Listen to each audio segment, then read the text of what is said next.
Hello friends, welcome to dear Gyan channel. Today we will study about the questions जो कि 10th class के board exam में आने हैं और वो क्वेश्चंस है केस स्टडी बेस्ड क्वेश्चंस हैं। बहुत इंपॉर्टेंट क्वेश्चंस है। चलिए क्वेश्चन को स्टडी करते हैं। हम लोग ध्यान से देखें स्क्रीन के अंदर। कहते हैं case study questions based are compulsory attempt any 4 questions. इसमें दे रखे हैं आपको टोटल क्वेश्चन 5 दे रखे होंगे। इसमें हमें 1 मार्क्स से दे रखे हैं और हमें इनमें से एनी 4 क्वेश्चंस अटेम्प्ट करना है। तो मैं तो इस क्वेश्चन के अंदर सारे अटेम्प्ट करवाऊंगा आपको और दिखाऊंगा, समझाऊंगा किस हिसाब से क्वेश्चन को करना है। देखो जैसे कि आपको एक डायग्राम दे रखा है और डायग्राम दे रखा है किसका, रेड फोर्ट का दे रखा है। कहता है mathematics teacher of a school took her 10th standard students to show Red Fort. It was a part of their educational trip. The teacher had interest in history as well as she narrated the facts of the Red Fort to the students, and the teacher said this monument can be find the combination of solid figure. और ये बताया कि teacher ने ये जो monument बना हुआ है इसमें सॉलिड फिगर कॉम्बिनेशन दे रखा है। There are two main pillars दे रखे हैं। देखो फिगर दिखा रखे एक और एक दो रखे हैं आपको। विच आर सिलेंड्रिकल शेप, किसकी शेप है, सिलेंडर की शेप में दे रखे हैं। एंड ऑल्सो 2 डोम्स दे रखे हैं। देखो 1 और 2 डोम्स दे रखे हैं इसके अंदर eight the corner of the hemispherical, और ये हेमिस्फेरिकल शेप के अंदर दे रखे हैं। एंड स्मॉलर डोम्स, और स्मॉलर डोम्स भी दे रखे हैं आपको। कहते हैं आर एट द सेंटर। अगर देखा जाए 7 1 2 3 4 5 6 7 जो आपको डोम्स देखे सेंटर के अंदर देखे। अब कहते हैं also 2 domes at the corner हो गया और 7 स्मॉल डोम्स हो गया एट द सेंटर पे। Flag hoisting ceremony on Independence Day takes place here near this domes. और बता रहे हैं कि जो हमारा फ्लैग होस्टिंग सेरेमनी होती है इंडिपेंडेंस डे स्वतंत्रता दिवस के ऊपर, तो यहीं पे जो हमारा झंडा है तिरंगा झंडा उसको फहराया जाता है। आप कहता है ऑन दिस फैक्ट्स हमें क्या कुछ क्वेश्चंस को सॉल्व करना है। क्वेश्चन फर्स्ट कहता है how much cloth material will be required to cover 2 big domes each radius 2.5 centimetre दे रखा है। तो देखो और मीटर्स में निकालना है। मेरी बात को सुनो, आपका 2 बिग डोम्स दे रखे हैं। हाँ, अब रेडियस दे रखा है आपको 2.5 दे रखा है। ठीक है जी। अब डोम किस शेप के अंदर, हमारा हेमिस्फेरिकल शेप के अंदर है। तो मुझे इसका जो एरिया निकालना है तो ये किसकी शेप में निकला, सर्कल की शेप में दे रखा है। तो उसका area 2 pi r square. 2 pi r square curve surface area हो जाएगा हमारे पास डोम्स का। ठीक है जी, क्योंकि हमारा ये हेमिस्फेरिकल शेप है। अब मैं इसको इससे मल्टीप्लाई कर दूंगा तो 2 2 जो 4 हो गया। ठीक है जी, पाई के लिए 22/7 आ गया। और आप और आर की वैल्यू क्या दे रखी है मेरे पास 2.5 2 टाइम्स क्यू स्क्वायर लिखा हुआ है। ठीक, अब इन सबको मल्टीप्लाई करो और 2 2 जो 4 और इससे 4 2 जो 8 और 88/7 इंटू 2.5 इंटू 2.5 मेरे को दे रखा है। इसको मल्टीप्लाई कर लेते हैं। तो मल्टीप्लाई करने पे हमारा जो है क्या बना 78.57 मीटर स्क्वायर बनेगा हमारे पास। तो ये इसका एरिया में है। अब इसमें ऑप्शन हमारा कौन सा आ रहा है, देखो ये ऑप्शन आ रहा है। तो ये ऑप्शन हमारा इसका बी हो जाएगा। ऑप्शन बी इसका आंसर हो जाएगा। ये समझ आ गया आई होप आपको। अब क्वेश्चन 2 देखो, write the formula to find the volume of the cylindrical figure. हमारा जो वॉल्यूम है सिलेंड्रिकल फिगर का सेकंड क्वेश्चन देख रहे हो आप। इस क्वेश्चन 2 के अंदर हमें फॉर्मूला फाइंड करना है किसका, सिलेंडर का। अब सिलेंडर हमारे दे रखे कितने सिलेंडर है, वॉल्यूम सिलेंडर के लिए सिलेंड्रिकल शेप मैंने आपको बता दी कैसे होती है। इस तरह से शेप होती है सिलेंडर की। ठीक है ना, ये हमारी सिलेंडर की शेप दे रखी है। इसके नीचे क्या हमारा रेडियस है आर, ये हमारा हाइट हो जाएगा। क्या निकालना है, वॉल्यूम। वॉल्यूम का formula pi r square h होता है। तो कौन सा फॉर्मूला, ऑप्शन ए हो गया इसका। कौन सा हो गया, ऑप्शन ए हो गया। इस तरह से चलेगा। अब कहता है find the lateral surface area of 2 pillars. किसका ना 2 पिलर्स का लेटरल सरफेस एरिया निकालना है। ठीक है जी। इफ द हाइट, देखो हाइट दे रखी है पिलर की, हाइट दे रखी है 7 मीटर, रेडियस दे रखा है पिलर का 1.4 मीटर देखा। आप क्या निकालना है, लेटरल सरफेस एरिया। बेटा मेरे पास लेटरल सरफेस एरिया का फॉर्मूला क्या होता है, ऑफ सिलेंडर। जो लेटरल सरफेस एरिया है उसका सिलेंडर का फॉर्मूला होता है 2 पाई आर एच होता है। अब सिलेंडर्स कितने हैं, 2 सिलेंडर्स हैं इसलिए तो यहाँ निकालना कर्व सरफेस एरिया लिख दो या लेटरल सरफेस एरिया लिख दो ऑफ 2 सिलेंडर्स। 2 सिलेंडर्स तो उसका 2 से मल्टीप्लाई कर दें, 2 इंटू 2 पाई आर एच हो जाएगा। इसकी वैल्यू पुट कर दो, 2 2 जो 4 हो गया 4, 22/7। आर की वैल्यू 1.4 है और एच की वैल्यू दे रखी है आपको 7। तो ये 7 7 कट गया। इसको मतलब 88 इंटू 14 आ गया पॉइंट में। मल्टीप्लाई करेंगे इसको तो आपको मल्टीप्लाई करने पे हमारा वैल्यू जो आ जाएगी दैट इज 123.2 मीटर स्क्वायर आ जाएगी। अब ऑप्शन डी बढ़ते, क्वेश्चन डी में क्या कह रहा है? क्वेश्चन डी कह रहा है मुझे how much is the volume of a hemisphere. क्या बेटा हेमिस्फेयर का वॉल्यूम क्या है? जिसका रेडियस ऑफ बेस देखा 3.5 मीटर देखा है। वॉल्यूम की बात करें कैसे? हेमिस्फेयर का, हेमिस्फेयर का जो वॉल्यूम होता है क्या 2/3 पाई आर क्यूब होता है। ठीक है जी। अब वॉल्यूम होता है 2/3 पाई आर क्यूब, तो इसकी वैल्यू पुट करो 2/3 पाई क्यूब 22/7 और आर की वैल्यू कितने रखे 3.5 इंटू 3.5 इंटू 3.5। इसको मल्टीप्लाई कर लेंगे आप, 3 से काटा 7 आ गया, 7 कैंसिल गया, यानी 2 इंटू 3.5 इंटू 3.5 इंटू 3.5। इसको मल्टीप्लाई करने पे हमारी जो वैल्यू निकलेगी वो निकलेगी 89.83 मीटर क्यूब। क्योंकि वॉल्यूम है इसलिए क्यूब लगाना जरूरी है। एरिया होगा वहां पे मीटर्स के चले गया। कहता what is the ratio, question E part देख रहा हूं मैं, what is the ratio of the sum of the volumes, किसका? Sum of volumes of two hemispheres of radius 1 each to the volume of spheres जिसका रेडियस 2 centimetre देखा है। देखो अब वॉल्यूम ऑफ स्फीयर निकालना बेटा, हेमिस्फीयर, वॉल्यूम ऑफ हेमिस्फीयर कितना है? 2 हेमिस्फीयर्स है।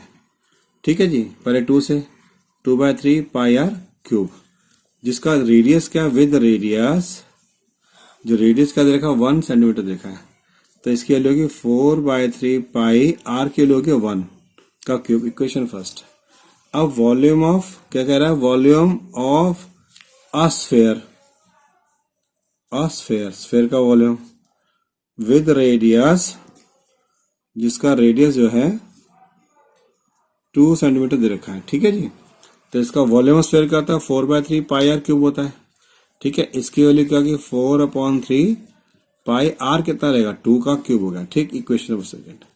इसका रेशियो निकालना है बेटा, तो रेशियो हो जाएगा इक्वेशन फर्स्ट ऊपर आ जाएगी, इक्वेशन नंबर सेकेंड नीचे आ जाएगी। तो क्या 4/3 पाई 1 का क्यूब 4/3 पाई 2 का क्यूब। तो देखो 4/3 पाई पाई कैंसिल हो गया, क्या बच गया? 1 का क्यूब और 2 का क्यूब, दैट इज 1/8, 1:8 मेरा आंसर आ जाएगा। चलिए अब क्वेश्चन नंबर 2 स्टडी करते हैं। आई होप जब पहला क्वेश्चन मैंने समझाया था आपको अच्छी तरह क्लियर हो गया होगा। कहता है class 10 students of secondary school in Krishnanagar have been allotted a rectangular plot of the land for a gardening activity के लिए। Saplings of gulmohar are planted on the boundary at a distance of 1 meter from each other। देख रहे हैं आप ये जो plant है, ये प्लांट दिखा रखे हैं सारे प्लांट जो है, ये सभी प्लांट से बाउंड्री पे किसके प्लांट है? गुलमोहर के प्लांट लगा रखे हैं और इनके बीच का जो डिस्टेंस है 1 मीटर का डिस्टेंस दे रखा है। ये सभी चारों तरफ लगा रखे हैं इसने। कि there is a rectangular grassy lawn. अब ये हमारा इस प्लॉट के अंदर एक रेक्टेंगुलर ग्रॉसी लॉन है, ये देखो ठीक है ना, ग्रासी लॉन है, शोन कर रखा फिगर के अंदर। The student are to sow the seeds of flowering plants on the remaining part of the plot. अब रिमेनिंग पार्ट ऑफ प्लॉट है, यहाँ पे इन्होंने सीडिंग करना है, ठीक है, फ्लावरिंग पार्ट्स को। अब इस स्टडी के बेस में क्वेश्चन को स्टडी करना है। अब क्वेश्चन फर्स्ट में पढ़ते हैं, देखो क्या कह रहा है। क्वेश्चन फर्स्ट हमें कह रहा है ये considering A as a origin. अगर मैं ए को ओरिजिन मानता हूं, तो इसके बेसिस पे मुझे क्वेश्चंस का आंसर दें। अगर ए को ओरिजिन तो हमारा ओरिजिन का मतलब होगा 0 पॉइंट्स, तो हमारा ए एक्स का पॉइंट भी 0 हो गया और वाई का पॉइंट भी 0। जब भी हम पॉइंट लेते हैं पहले एक्स ही लिखते हैं। तो एक काम करते हैं, क्वेश्चन को सॉल्व करने में ना यहाँ पहले नंबरिंग कर लेता हूँ। तो देखो यहाँ 1 2 3 4 5 6 7 8 दे रखा है, 9 10, ये हो गया 11, ये 12, ये 13, ये 14 और ये 15 और ये आपके पास 16 पॉइंट्स हो जाते हैं। ऐसे यहां लेता हूं, ये हमारा 0 पॉइंट हो गया, ये 1, ये 2, ये 3, ये 4, ये 5, ये 6 7 और ये मेरा 8 हो जाता है। ठीक, इस तरह से चलेंगे। अब फर्स्ट क्वेश्चन को देखते हैं। क्वेश्चन फर्स्ट में क्या कह रहा है, ये कहता है considering A as a origin what are the coordinates of A. अब जब मैंने ए को ओरिजिन मान लिया, ए को क्या मान लिया, ओरिजिन मान लिया। जब ओरिजिन आ गया तो मान लो स्टार्टिंग पॉइंट 0 0, तो एक्स और वाई दोनों की वैल्यू 0 0 हो जाएगी। तो पहला ऑप्शन इसका कौन सा रहेगा बताओ, ऑप्शन सी मेरा आंसर रहेगा। अब इसका सेकंड पार्ट पढ़ते हैं, question 2, what are the coordinates of P. अब डायग्राम में देखो ध्यान से, पहले डायग्राम में पी पॉइंट ये दे रखा है, ठीक। सबसे पहले एक्स की वैल्यू लेते हैं। हमारा ये जो एक्स, ये हमारा कौन सा एक्स एक्सिस है, इसको वाई एक्सिस मान रहे हैं हम, ठीक। तो ये हमारा पी का जो पॉइंट है यहाँ पे देखो 4 पे दे रखा है, ये 4 से होता होता कहाँ चला गया, 6 तक चला जाता है। तो पहले एक्स का पॉइंट आ गया 4 और दूसरा पॉइंट आ जाएगा 6। तो इसके अंदर हमारा ऑप्शन जो पी का ए हो जाएगा, ऑप्शन 4 एंड 6, ठीक। अब इसी की तरह ही हमारे पास क्वेश्चन सी देखें, what are the coordinates of R. R point का ये मेरा आर पॉइंट डायग्राम में दे रखा है, ठीक। अब आर पॉइंट को गिनो, आर हमारा ये 6 पॉइंट से जा रहा है, और अगर मैं इसको डॉटेड लाइन मिलाता हूं तो मेरे डॉटेड लाइन मिलाने के बाद में ये कहां तक जा रहा है, देखो आर, ये आर यहाँ 5 पे जा रहा है। तो इस पॉइंट का रहेगा पहला 6 और फिर 5। तो मेरा पहले पॉइंट्स का 6 एंड 5, मेरा इसका ऑप्शन ए आंसर हो जाएगा। अब डी पार्ट में क्या कह रहा है, डी पार्ट पढ़ लेते हैं। डी पार्ट में कहता है what are the coordinates of D. जो ये डी पॉइंट, अब डायग्राम देखो, डायग्राम के अंदर ये डी पार्ट दे रखा है, इसके कोऑर्डिनेट्स निकालने हैं। वही बात मैंने कहा, पहले एक्स की वैल्यू फिर वाई की वैल्यू। अगर मैं एक्स देखो, डी का जो पॉइंट है कितना 16 पॉइंट है, और ये एक ही लाइन में चल रहा है, वाई की 0 हो जाएगी। तो मेरा पॉइंट क्या हो गया, 16 0, ऑप्शन ए, ठीक। अब इसका 5th पॉइंट में कह रहा है कि what are the coordinates of P if D is taken in origin. अब डायग्राम में समझो, अगर मैं इसको ओरिजिन मानता हूं डी को, तो ये पॉइंट मेरा 0 0 हो जाएंगे, ठीक। अब चूंकि, अब ध्यान समझना जरा, ये लाइन मेरी अब यहां पे चल रही है ऐसे, यहां मैंने 0 मान लिया। अभी मैं कहां जाऊंगा, लेफ्ट हैंड साइड में चल रहा हूं मैं। तो लेफ्ट साइड में जाऊंगा, सारे पॉइंट्स नेगेटिव हो जाएंगे मेरे पास, ठीक। ये नेगेटिव पॉइंट्स लेफ्ट हैंड हमारे नेगेटिव होते हैं। अब जब नेगेटिव पॉइंट्स होते हैं, काउंट करो किसके पॉइंट्स निकालने, मुझे पी के, ये पी के पॉइंट्स काउंट करो। यहां से जब चलते हैं 0 हो गया, 1 2 3 4 5 6 7 8 9 10 11 12। अब ये 12 यहां आ गया और 0.6 ही होगा हमारे पास। तो हमारा, क्योंकि लेफ्ट साइड जा रहे हैं, तो इसकी जो वैल्यू रहेगी माइनस का 12 और 6। तो इसका ऑप्शन हो गया मेरे पास ऑप्शन बी। कौन सा, माइनस का 12 एंड 6, क्योंकि वाई एक्सिस तो मेरा वही है, ठीक है ना। अब मैं अगर, तो उसका यहां से अगर काउंट करता हूं, तब भी डायग्राम के हिसाब से अगर मैं काउंट करता हूं, तो मेरा ये पॉइंट क्या रहेगा, 1 2 3 4 5 6 ही रहेगा। तो मैं अगर यहां से अगर ऐसे भी मिला लेता हूं लाइन लेके सीधा सीधा, तो भी मेरी पॉइंट्स जो है यहाँ पे, ये 6 पे आता है, और ये यहाँ पे जो वैल्यू आ गई मेरे पास, वो -12 हो जाता है। तो कहाँ मिल रहे हैं पॉइंट पी मेरे पास, -12 और 6 पॉइंट पे ये मिलते हैं। इस तरह से मेरे चारों क्वेश्चंस, पांचों क्वेश्चंस के आंसर्स मुझे मिल गए। आई होप ये क्वेश्चन आपको अच्छे समझ आए होंगे। तो फ्रेंड्स, हमने देखा, आपने question first and question 2 solve कर दिया, बहुत ही आसानी से हमें समझ आ गया। लेकिन मुझे कैसे पता लगे आपको समझ आ गया, आपने लाइक बटन दबाना है। तो जल्दी से एक लाइक बटन दबाओ और मुझे पता लगे, ताकि आपने क्वेश्चन को समझ आ रहा है। और हाँ, चैनल को सब्सक्राइब जरूर करो, अपने फ्रेंड्स को सब्सक्राइब करना चाहिए, क्योंकि स्टडी बेस्ड क्वेश्चन है, बहुत इंपॉर्टेंट है, और 1 मार्क्स क्वेश्चन है। टोटल 4 क्वेश्चन आएंगे पेपर के अंदर, और आपको 20 मार्क्स फ्री फंड के मिल जाएंगे। इसलिए इन क्वेश्चन को ध्यान से समझें, कहीं जाना नहीं है। और अगला क्वेश्चन 2 रह गए, फटाफट से समझाने में जा रहा हूं। तो चलिए क्वेश्चन नंबर 3 हम सॉल्व करते हैं। ये जो आप डायग्राम देख रहे हैं, देखो डायग्राम एक काइट की शेप का दे रखा है, जो कि हमारा क्वाड्रिलेटरल शेप के अंदर है। इसके अंदर 2 आप देखेंगे, ये 2 स्टिक्स दे रखी हैं। ये 2 स्टिक्स से, एक ये है और एक ये स्टिक देखिए, ये दोनों ही स्टिक्स आपस में परपेंडिकुलर हो रखी हैं। अब क्वेश्चन को समझ लेते हैं। कहता Rahul is studying in class 10th। He is making a kite to fly on Sunday. A few questions come to his mind and while making a kite give the answer to his questions by looking at the figure. इन diagram के अंदर जो figure दे रखी है, उस figure को देखते हुए उसको हमने क्वेश्चन के आंसर्स देने हैं।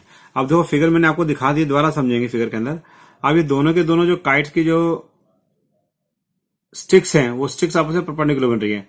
और अगर देखा जाए 1 2 3 4, ये 4 साइड से, यानी क्वाड्रिलेटरल बन रहा है। तो जो क्वाड्रिलेटरल की हमारा जो डायगोनल्स होते हैं, आपस में बाइसेक्ट करते हैं, ठीक है ना। अब इस क्वेश्चन में सबसे पहले हमें बताना है, पहला क्वेश्चन में कहता Rahul tied the sticks at what angle to each other. अब किस एंगल पे दोनों ने टाइड्स को कर रखा है, स्टिक्स को। तो अब मैंने बताया आपको, दोनों एंगल आपको 90 डिग्री में बाइसेक्ट कर रहे हैं। तो हमारा इसका ऑप्शन होगा सी होगा। क्वेश्चन बी पे चलते हैं। क्वेश्चन बी है, which is the correct similarity criteria applicable for the smaller triangles at the upper part of the this kite. अब अपर पार्ट देखा जाएगा, तो इसका अपर पार्ट क्या दे रखा है। अपर पार्ट देखो, मैं दिखाता हूं आपको, ये अपर पार्ट है, ठीक है ना। ये अपर पार्ट दे रखा है। इस अपर पार्ट को समझाने के लिए मैं इसकी रफ डायग्राम यहां बना रहा हूं। यहां देखिए, रफ डायग्राम बना देता हूं मैं। अब ये रफ डायग्राम से ही सही हम समझ पाएंगे कि कैसे समझ रखा है। देखो, यहां देखो ध्यान से, ये रफ डायग्राम है, एक ट्राइंगल इस तरह से डायग्राम बन रखा है ये, ठीक है जी, रफ डायग्राम है, और ये हमारी स्टिक जा रही है। तो इसको मैंने नेम दे दिया ए बी सी और डी, ठीक। ये हमारा परपेंडिकुलर इसमें दिखा रखा परपेंडिकुलर है। अब आप देखो मेरा ए बी जो है इक्वल टू ए सी रहेगा, ये साइड इक्वल टू ये साइड, क्यों रहेंगी, हाइपोटेन्यूज हो गया हमारे पास, ठीक है जी।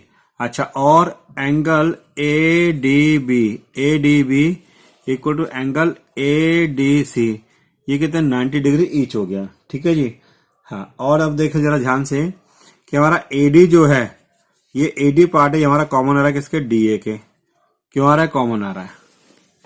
तो देयरफॉर जो ट्राइंगल्स हैं, triangle A D B and triangle A D C आपस में क्या हो गया, हमारे कॉन्ग्रुएंट हो गए। क्या हो गया हमारे पास, कॉन्ग्रुएंट हो गए। जब ट्राइंगल्स कॉन्ग्रुएंट होते हैं, ठीक है ना। अब यहां ध्यान से समझेंगे कौन सी थ्योरी लगाई हमने लगाई आरएचएस, सिमिलैरिटी थ्योरी लगाई, उसकी वजह से हमारा क्वेश्चन है। तो देखो इसमें हमने एक 90 डिग्री लिया, एक साइड ली हाइपोटेन्यूज की, और ये हमारी प्रॉपर्टी लिया। ये तीनों चीजों को देखते हुए हमारा आरएचएस थ्योरम लगती है। तो हमारा आरएचएस प्रॉपर्टी की वजह से हम कह सकते हैं कि ये हमारा ट्रायंगल सिमिलरिटी होती है। ऑप्शन ए इसका रहेगा आंसर, ठीक है जी। अब नेक्स्ट मेरे पास आता है क्वेश्चन सी, देखते हैं। क्वेश्चन सी के अंदर दे रहा है मेरे को कि sides of two triangles are in the ratio 4:9 दे रखे, corresponding medians of the triangles किस रेशियो में रहेंगे।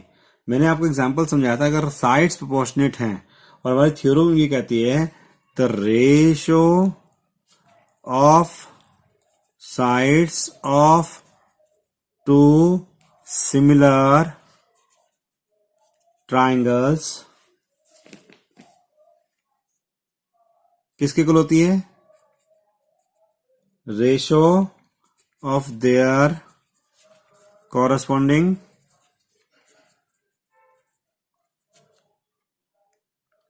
मीडियंस के, ठीक है ना। तो देयरफॉर अगर उसकी रेशियो 4:9 थी, तो इसकी रेशियो भी 4:9 होगी। तो इसका ऑप्शन आएगा, ऑप्शन बी मेरा आंसर रहेगा।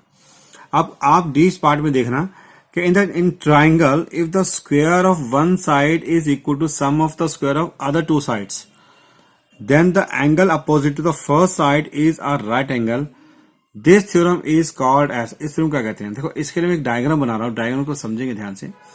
ये मैंने एक ट्रायंगल लिया, राइट ट्रायंगल लिया, इसका नेम दे दिया मैंने ए बी और सी, ये मेरी फर्स्ट साइड है। अब कह रहा है फर्स्ट साइड का स्क्वायर, यानी कि ए सी का square equal to two sides के सम के स्क्वायर है, ए बी का स्क्वायर प्लस में बी सी का स्क्वायर के, ठीक।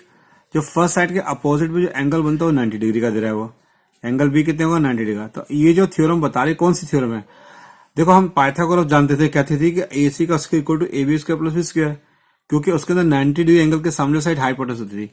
लेकिन जो बड़ी साइड उसके पीछे के हमारा 90 डिग्री आ रहा है, तो ये हमारी converse of BPD, converse of Pythagoras theorem मेरी हो जाएगी। अब हम बात करें क्वेश्चन नंबर ई का। What is the area of the kite formed by the two perpendicular sticks of the length 6 and 8 centimetre. देखो डायग्राम में दिखा रहा हूं, डायग्राम आप देखें तो मेरे डायग्राम देखो एक आपका जो है ये कोऑर्डिनेटर जैसा ही बन रहा है ना। अब इसका एरिया निकालना है, इसके लिए एरिया क्या निकलेगा, हमारा एरिया निकलेगा 1/2 इंटू D1 इंटू डी का, डायगोनल सीधे रखे सिर्फ हमारे पास। तो 1/2 इंटू D1 के लिए 6 है और इसके लिए 8 है, डिवाइड कर लेंगे 3 आ गया, तो क्या हो जाएगा 8 इंटू 3 मेरे पास दैट इज 24 सेंटीमीटर स्क्वायर। तो इसका ऑप्शन हमारे पास सी हो जाएगा। तो ये क्वेश्चन हमारा जो है कंप्लीट हो गया है, आपको अच्छी तरह समझ आ गया होगा। चलो लेट्स स्टार्ट करते हैं क्वेश्चन नंबर 4। ये भी क्वेश्चन बहुत सिंपल दे रखा है बोर्ड पॉइंट ऑफ व्यू से। हाँ, अगर ध्यान से स्टडी करते हैं तो देखो एक डायग्राम दे रखा है, एक ग्राफ का सिचुएशन दे रखी है और इसमें पॉइंट्स दे रखे हैं, और ग्राफ ये आपको देखा, ध्यान से इस ग्राफ को स्टडी करना है और इस ग्राफ के बेसिस पे बात करें। अब इस पे बेसिस पहला क्वेश्चन देखो, कहता है name the shape in which the wire is bend. ये जो वायर जो बेंड कर रखी है, आप देखें ये वायर बेंड हो रखी है हमारे पास। हाँ, अब ये किस शेप में, यू शेप में। अगर आपका यू शेप में अगर कोई वायर बेंड है तो वो हमारा पैराबोला शेप्ड होता है, इसका ऑप्शन रहेगा डी, ठीक। कहता है how many zeros are there for the polynomial the shape of the wire. अगर शेप ऑफ वायर को देखो, हमारे को ये बताना है इस डायग्राम के अकॉर्डिंग देखते हुए कि ये कितनी बार इंटरसेक्ट कर रही है, ठीक है ना। तो एक्स एक्सिस पर अगर देखा जाए तो ये हमारा एक्स एक्सिस 2 टाइम्स इंटरसेक्ट कर रही है, किस पे, 1 टाइम यहाँ कर रही है और 1 टाइम यहाँ कर रही है एक्स एक्सिस पे, तो 2 टाइम इसका आंसर आएगा। अब सी आंसर देखो ध्यान से, सी आंसर क्या कह रहा है, सी आंसर कहता है the zeros of polynomials are, तो हमारे जीरोस ऑफ पॉलिनोमियल्स के वो क्या रहेंगे। अगर मैं एक्स एक्सिस में डायग्राम में चेक करता हूँ दोबारा से, देखो डायग्राम को, तो एक्स एक्सिस में कहाँ काट रहा है, एक तो यहाँ काट रहा है, ये पॉइंट -1 हो गया, और एक हमारा यहाँ 3 पे काट रहा है, हमारा 3 हो गया। तो 2 पॉइंट्स मेरे पास कौन कौन से आ गए, -1 और -3 पॉइंट मेरे पास आ गए, ये मेरे ऑप्शन बन जाएंगे। अब क्वेश्चन डी देखो कि what will be the expression of the polynomial, तो जो एक्सप्रेशन पॉलिनोमियल निकालना है, कौन सी इक्वेशन का हमने डायग्राम बना हुआ है, उसके लिए सबसे पहले देखो मैंने आंसर पिछले क्वेश्चन सी में निकाल रखा था, उसका आंसर था -1 और 3। तो इसकी वैल्यू को पुट करके देखें, जिसमें इसकी वैल्यू 0 आ जाती है सॉल्व करने पे, तो हमारा आंसर रहेगा, ठीक है। पहला मैंने फर्स्ट पार्ट में प्रूफ किया एक्स का स्क्वायर प्लस 2x -3 है, तो जहां जहां एक्स था मैंने वहां पे -1 पुट करा, इसका स्क्वायर हो गया, यहाँ पे 2 का -1 पुट करा, और सब सिंपल होगा। -1 का अगर हम स्क्वायर करते हैं तो +1 होता है, ये प्लस का साइन है, ये माइनस का साइन है, मल्टीप्लाई करते प्लस माइनस माइनस और 2 1 जा 2 और ये -3, तो ये हो गया मेरा -1 माइनस में 5, तो माइनस का 4, ये मेरा 0 नहीं आता है, इज नॉट इक्वल टू 0, ठीक है ना।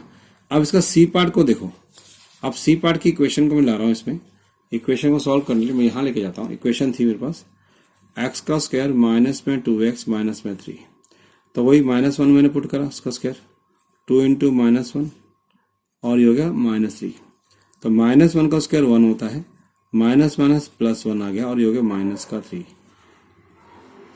2 1 जा 2 आ गया ये। अब आप देखें ये 3 हो गया और ये हो गया 3 इक्वल टू 0, तो देयरफॉर इक्वेशन जो रहेगी हमारा सी ऑप्शन मेरा रहेगा। अब ई पार्ट को देखते हैं। ई पार्ट के अंदर हमें एक्स के लिए -1 पुट करना है और उसका आंसर निकालना, क्या निकलेगा। अब देखो पॉलिनोमियल मैंने क्या निकाला, ये मिला मुझे, आई पिछले क्वेश्चन प्रूफ किया था, एक्स का स्क्वायर -2x -3। अब इसके अंदर क्या करें, x इक्वल टू 1 जो है माइनस का पुट कर देंगे, ठीक है जी। जब पुट कर देंगे तो यहाँ जब x का स्क्वायर था -1 का स्क्वायर हो गया, ये हो गया -2, ये हो गया -1 और ये हो गया -3। अब -1 का स्क्वायर क्या होता है, 1 होता है, माइनस माइनस प्लस होता है, क्या आगे वैल्यू 2 1 जा 2 और ये हो गया 3, तो इन दोनों को एडिशन करते हो गया 3 और ये हो गया -3, दैट इज इक्वल टू 0। तो मेरा ऑप्शन आज का आंसर आएगा डी। तो इस तरह से आपने देखा है चारों क्वेश्चन सॉल्व किया। ये value based question, study based question तो बहुत इंपॉर्टेंट है। मैं आप सबको बताऊंगा कि अच्छे से इसको प्रैक्टिस करें और प्रैक्टिस करते हैं, इनको बार बार प्रैक्टिस करें, बार बार इस वीडियो को देखें ताकि है। और हाँ, एक चीज का ध्यान रखना कि सभी फ्रेंड्स को, जो आपके दोस्त हैं, आपके फ्रेंड्स हैं, इनको वीडियो को शेयर जरूर करना है। जितनी ज्यादा वीडियो शेयर करोगे उतना मेरा कॉन्फिडेंस बढ़ेगा, उतना मेरा एनकरेजमेंट बढ़ेगा और मैं और अच्छी से अच्छी आपके लिए वीडियोस लाऊंगा। तो तब तक के लिए मिलते हैं नई वीडियो में, तब तक के लिए bye bye, thank you so much.